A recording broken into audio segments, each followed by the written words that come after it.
Bismillahirrahmanirrahim. Bismillah tawakkaltu 'ala Allah la haula wala quwata illa billahil aliyil azim. Qala musannifu rahimahumullahu ta'ala wa nafa'ana bi ulumihim amin ya Allah ya rabbal alamin.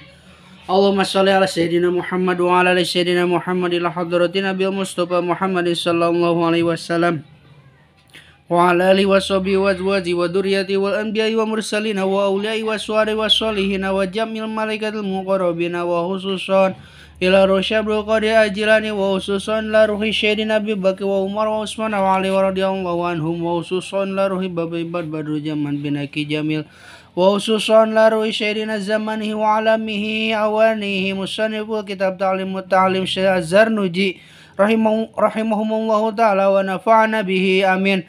Usulim wa puruhim wa silsilatim wa mu'minina wa mu'minat wa muslimin wa muslimat al-ahya'i minhum wal amats lahumul fatihah. A'udzu billahi minasyaitonir rajim. Bismillahirrahmanirrahim. Alhamdulillahi rabbil alamin arrahmanir rahim maliki yaumiddin iyyaka na'budu wa iyyaka nasta'in ihdinas siratal mustaqim siratal ladzina an'amta 'alaihim ghairil maghdubi 'alaihim waladdallin.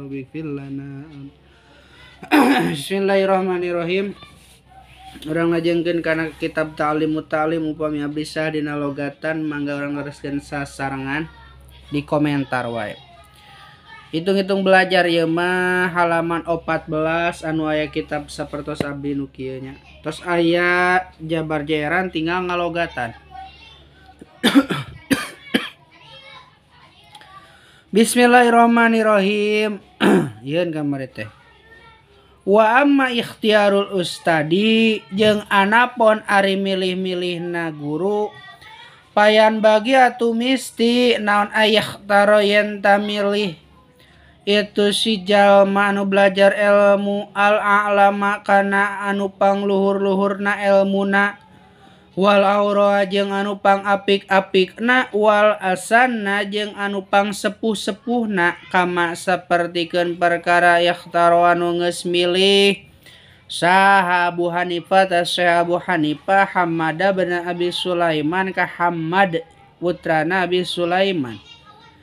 Syekh Hammad rahimahumullah muga-muga ngarahmatu ka ieu Syekh Ahmad bin Sulaiman sahallahu Gusti Allah. Bada ta'amuli dina sabada mikir-mikirna ya Syekh Abu Hanifah wa tafakkuri jeung tafakur ya Syekh Abu Hanifah.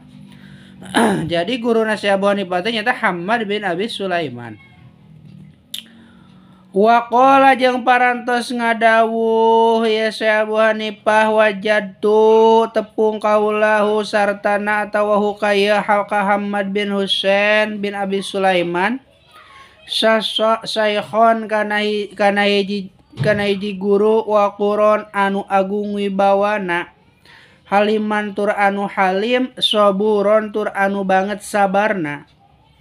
Wa qala jeung parantos ngadawuh ieu Syekh Abu Hanifah sabbatu tetep kaula atawa netepkeun kaula netep belajar kaula ingda Hammad bin Abi Sulaiman disandingan Syekh Ahmad bin Hammad Sulaiman fanabatu mangka jadi kaula tegesna maka tambah-tambah ilmu kaula.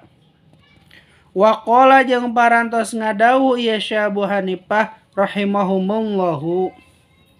Jadi milih-milih guru teh teangan anu pang luhur-luhur ilmuna anu pang apik-apikna dina ilmu fikihna jeung anu pang sepuh-sepuhna.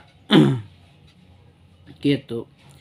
Wa qala jeung parantos ngadawuh Syekh Abu Hanifah rahimahumullahu muga-muga ngarahmatu ka Syekh Abu Hanifah saha Gusti Allah. Sami'atu nguping kaula saha Syekh Abu Hanifah hakiman ka hiji hakim ka hiji ahli pikir min hukama Samarqandi anu tetep ti pirang-pirang pamikirna ulama Samarqandi.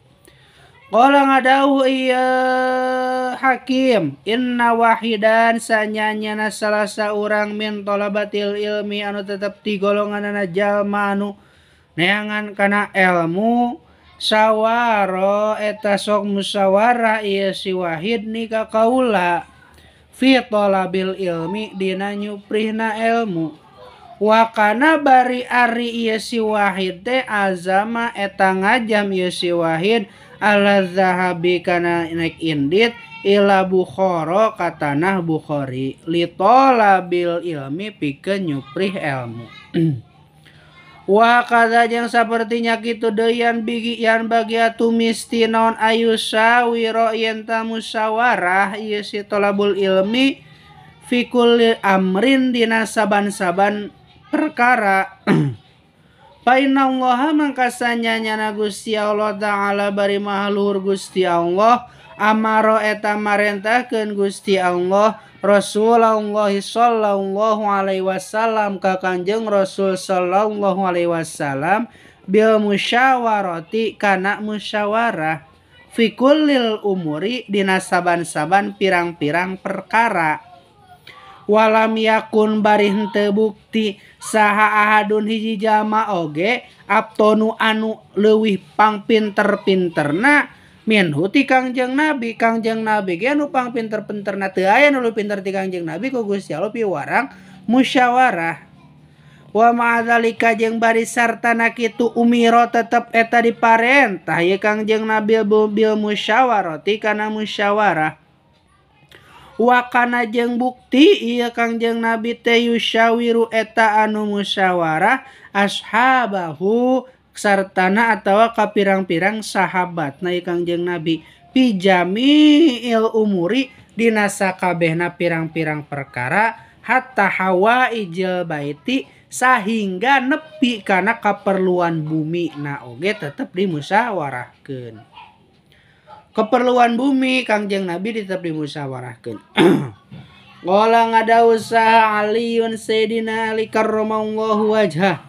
Karrama muga-muga ngamulyakeun saha Gusti Allah wajhau ka wajahna ieu Sayyidina Ali ka pamunteunna ieu Sayyidina Ali.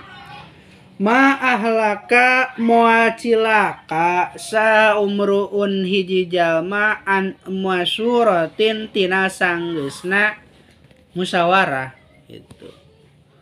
Kila diucapkeun bagian-bagian ari bagian-bagian jalma rajulun eta aya lalaki wanis purojulin jeung eta aya setengah lalaki wala syai'a jeung eta lain naon-naon. Parajulu mangka ari lalaki man eta jalma lahu anu eta tetep bogana ieu si man ra'yun ari pamikiran ibun anu bener wa yusawiru jeung musyawarah ieu si man wanis purojulin jeung ari setengahna lalaki man eta jalma lahu anu eta tetep bogana ieu si man ra'yun ari pamikiran ibun anu bener ieu pamikiran walakin yusawiru tetapina taradaek musyawarah ieu si jalma eta ngaranna nisfu rajul au yusawiru atawa daek musyawarah atawa sok musyawarah ieu si jalma walakin ro'a tetapina teu boga pamikiran ieu si jalma kitu nya. Walakin ro'a tetapina teu pamikiran lahu eta tetep ka ieu si jalma. Wala syai'a jeung ari lain naon-naon man eta jalma la ro'a anu henteu boga pikir henteu boga pamikiran ieu si jalma atawa lahu eta teu bogana ieu si jalma wala yusawiru jeung tara musyawarah ieu si jalma. Jadi kitu nya ari jalma anu disebut bagian-bagian jalma teh aya lalaki teh taman lahu rayun soibun wa yusawiru nyata jalma anu boga pamikiran anu bener jeung sok musyawarah. Jeung ari setengah lalaki teh eta jalma anu boga pamikiran anu bener tetapi tara daek musyawarah atawa sok daek musyawarah tetapi teu boga pamikiran eta setengah lalaki. Jeung aya nu lain naon-naon eta jalma anu tara daek musyawarah jeung teu boga pikir pamikiran gitu. Qala Ja'farus Shadiq sagitulah nya wallahu a'lam bishawab.